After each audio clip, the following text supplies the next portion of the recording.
আর কতদিন ধরে 200 টাকা করে নিয়ে যাবি?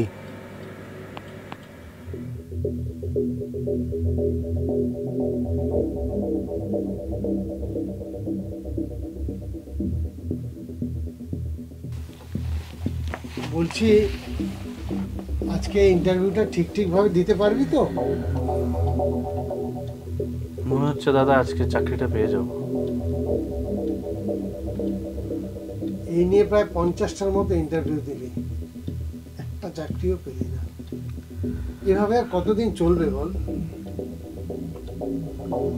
ও হ্যাঁ, তোকে একটা কথা বলা হয়নি, আমার কিডনিতে পাথর হয়েছে। রমেনের ওর দোকান থেকে ওষুধ কিনে খাচ্ছি। কালকে ডাক্তার দেখিয়েছিলাম, ডাক্তার বললো অপারেশন করতে হবে। আমি মনে হয় আর বাঁচবো না। সে কি কথা, তুমি আগে বলনি কেন? আগে বললে কি করতিস?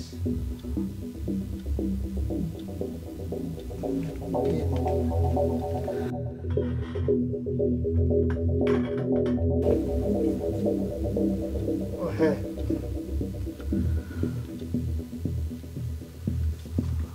এই টাকাটা রেখে দে।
এই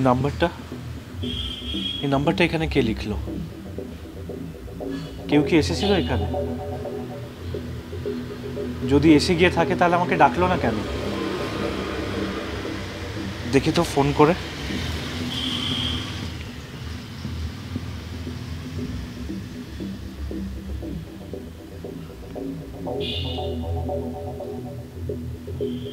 হ্যালো, হ্যাঁ, আপনি আমার নামটা জানলেন কি করে?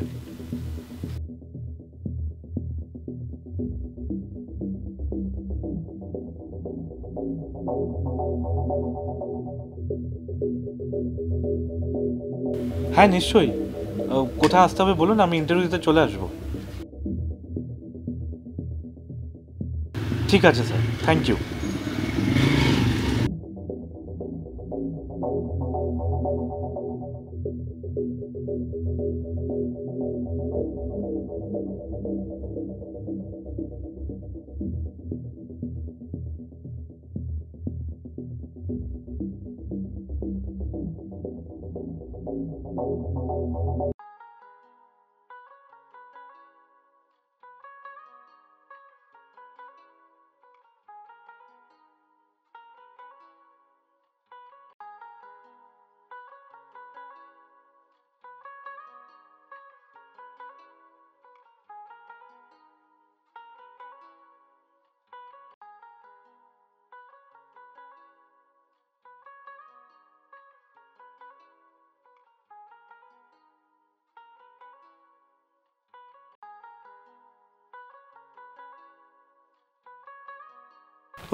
দাদা,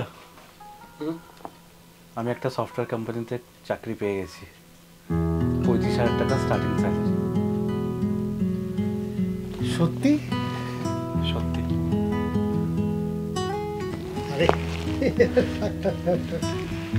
চাকরি পেয়েছিস, এটাই সবচেয়ে বড় কথা।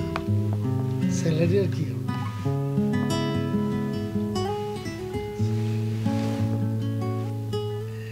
ও দাঁড়া, তুই এক কাজ কর, এই টাকাটা ধর, মিষ্টি নিয়ে আয়। আর ফ্ল্যাটের সবাইকে খাওয়াতে হবে না? ঠিক আছে দাদা। যা চেঞ্জ করে মিষ্টি নিয়ে আয়।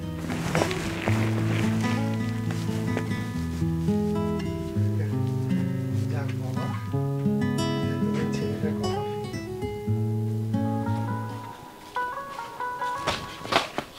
আরে দেখে হাঁটতে পারেন না? এত বড় ক্ষতি করে দিলেন আমার।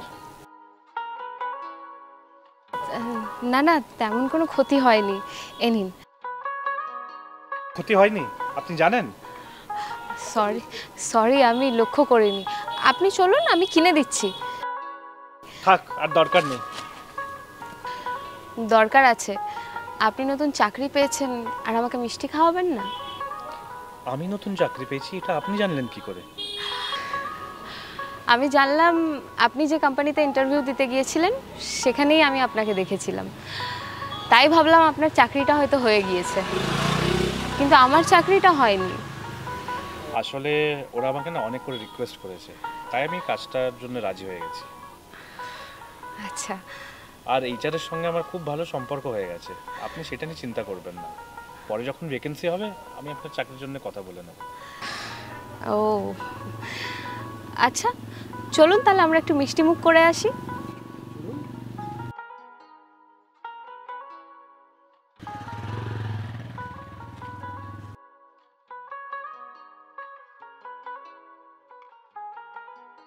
জানেন তো, এইচআরের সঙ্গে আমার খুব ভালো একটা সম্পর্ক হয়ে গেছে।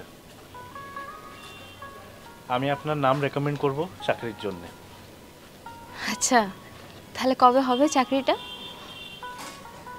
যখন ভ্যাকেন্সির খবর পাবো আমি ঠিক জানিয়ে দেবো আপনাকে। আচ্ছা, আপনি থাকেন কোথায়? আমি পাশেই অপরাজিতা ভিলাতে। অপরাজিতা ভিলা? সে তো বড় লোকের বাড়ি। হ্যাঁ, আপনি ঠিকই শুনেছেন, বড় লোকেদেরই বাড়ি। কিন্তু আমি বড় লোক না, তাই জন্য আমার চাকরিটা খুব দরকার। বাবা, আপনাকে দেখে তো মনে হয় না আপনি যে বড় লোকের বাড়ির মেয়ে। না, চলুন এই কথাতেই মিষ্টি মুখ করা যায়। না থাক, আজকে আর মিষ্টি মুখ না, অন্য কোনো দিন। আজকে আমি যাই তাহলে। হ্যাঁ ঠিক আছে, চলুন, আসছি তাহলে আমি। একদম।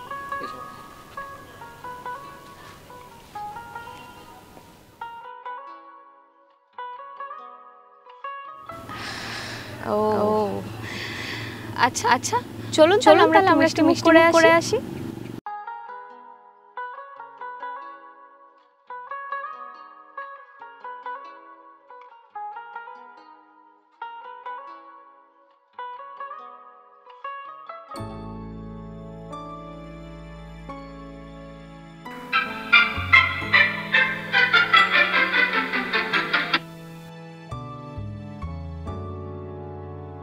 হ্যালো।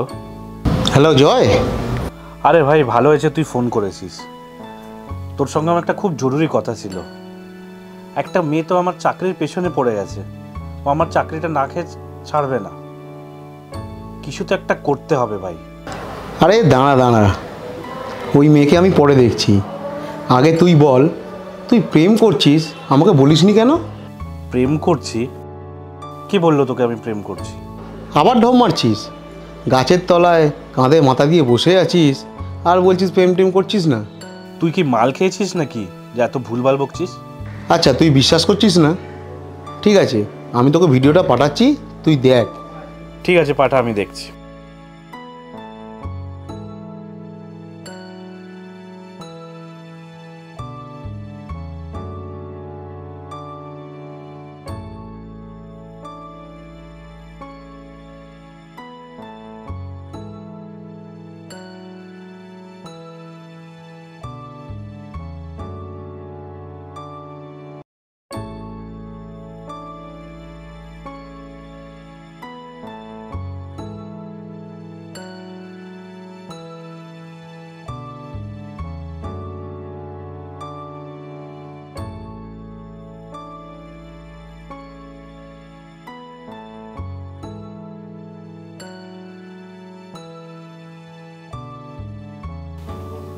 এবার বুঝলাম আমার চাকরিটা পাওয়ার পেছনে রিনারই হাত আছে। একটা কল করে রিনাকে ডেকে নি।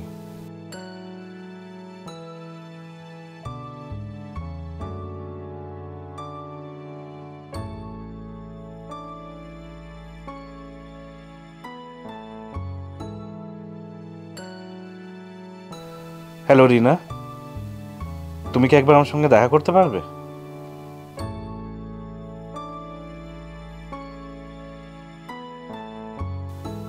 ঠিক আছে, তুমি আসো, আমি যাচ্ছি।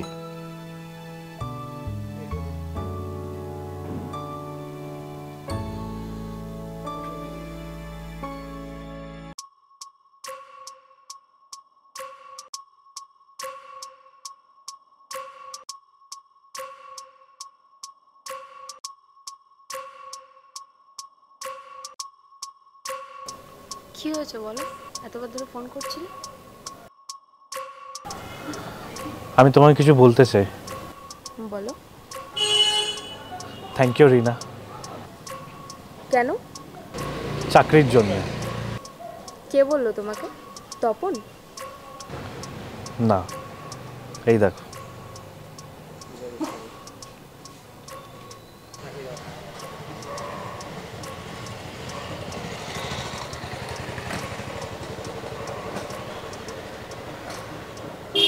আমি আসছি। শোনো না, আই লাভ ইউ। আমি বোকা হতে পারি কিন্তু বেঈমান না, ইমোশনাল হতে পারি কিন্তু বদমাইশ না। আমি তোমাকে প্রচণ্ড ভালোবাসি। আর হ্যাঁ, আমি খুব ভালো নাচতে পারি। প্রথমে সব লাইনগুলো ঠিক ছিল, কিন্তু প্রপোজ করার সাথে নাচের কিসের সম্পর্ক? আমি সারা জীবন তোমার আঙুলের ওপরে নাচতে চাই।